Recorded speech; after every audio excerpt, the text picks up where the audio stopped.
A conservative organization is making a list of federal employees who they believe may not play ball in a prospective second Trump administration. According to a new report in HuffPost, Tom Jones and his American Accountability Foundation is looking to, well, first find out people who work for the government who may oppose some of the policies in the Trump agenda for a second Trump term, and then publicly post their names. Now, the effort is called Project Sovereignty 2025 and is funded by the Heritage Foundation and is focused on basically trying to find out top career government officials who may not play ball with Trump. And these are people who, by the way, are not political appointees. These are just career government officials, right? Civil servants, not political appointees, not political people. So they're going after the average worker, right? Who happen to be, the average government worker who happen to be ex-military, many of them. So now the language here is a little disturbing, okay? Now, this is according to Jacqueline Simon, policy director at the American Federation of Government Employees. The Heritage Foundation's announcement that this group is, quote, ferreting out anti-American bad actors, she says is shocking. And her, along with other experts, have basically likened this to the McCarthyism. Remember when, Joe McCarthy tried to get rid of the communist sympathizers in the government in the 1950s, which was nothing more than a ridiculous witch hunt. It was a Red Scare. And we got to root out the communists from the government. There are no communists in the government. Now, apparently, instead of communists, it's we're going to root out anybody who doesn't agree with Donald Trump. And by the way, they probably will end up calling them communists. Okay? Pink-haired communists. You know it. But anyway, that's what they're doing, okay? And yet, by the way, they say, oh, no, we're not a cult. What are you talking about? We're not a cult. You know, it's the Democrats are a cult. It's projection. Let me tell you what. Now, Simon added this, quote, it just seems as though their goal is to try to menace federal employees and sow fear. Yeah, that sounds about right. And now this effort, again, is related to Project 2025. That is the conservative wish list that would happen in a prospective, Trump administration if Donald Trump wins the election, 2024. Disastrous. Now, one of the ways that they could make this happen is to revive the Trump Schedule F policy, which would try to reclassify tens of thousands of federal workers as political appointees, which would give the executive branch the ability to fire them. Yeah. And we're talking mass firings, okay? Night of the Long Knives type of stuff, okay? Just, do you have any sympathies towards Joe Biden or liberals or any, or even if you're just plan on stopping Donald Trump, you think that maybe this immigration stuff is too far, trying to deport millions and millions of people, you're done. And by the way, when they're all gone, Heritage Foundation trained replacements will be sent in to fill those now vacant jobs. So, yeah, they're getting ready for this. Now, there's a lot of things that are messed up about this, right? But what's really messed up is the fact that this guy is making lists of civil servants, and he's going to publicly post them. And this is at a time where MAGA threatens election workers across the country. They're threatening judges. They're threatening judges' staffers. They're threatening judges' families. I mean, the threats are just constant.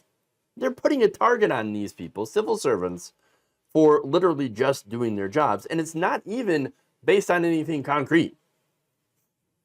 The guy says, oh, no, but hey, this is not McCarthyism. What a nonsense accusation. He says, I think it's important to the next administration to understand who those people are. You don't get to make policy and then say, hey, don't scrutinize me. Wait, hold on.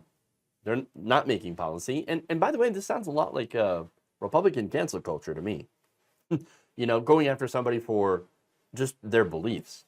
And again, this is all on beliefs and feelings. He admits that some of the work is often a quote-unquote gut check or instinct about which federal employees would be suspected of trying to block Trump's agenda.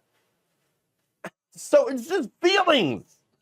Quote, we're looking at, are there wrong people on the bus right now that are, openly hostile to efforts to secure the southern border?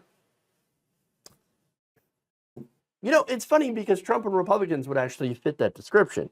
Trump had told Republicans to block a draconian bipartisan immigration bill so that he could run against Joe Biden on immigration.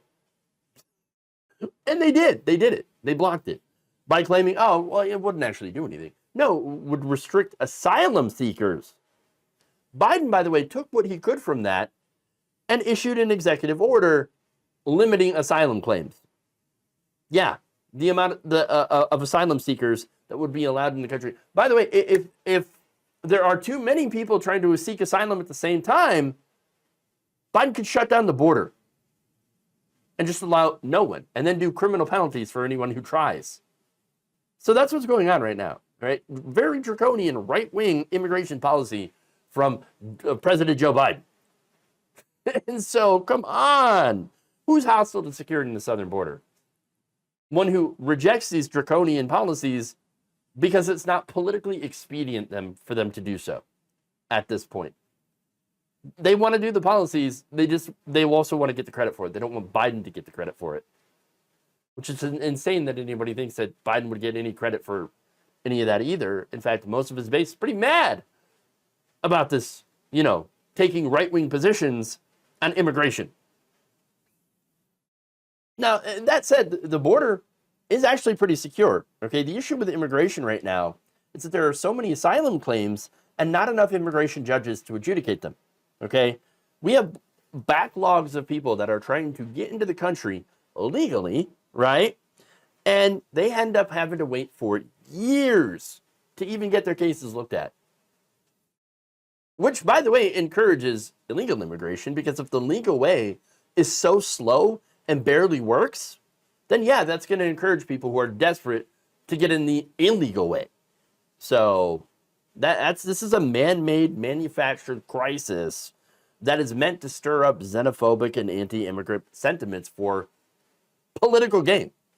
That's what one party is using it for, okay?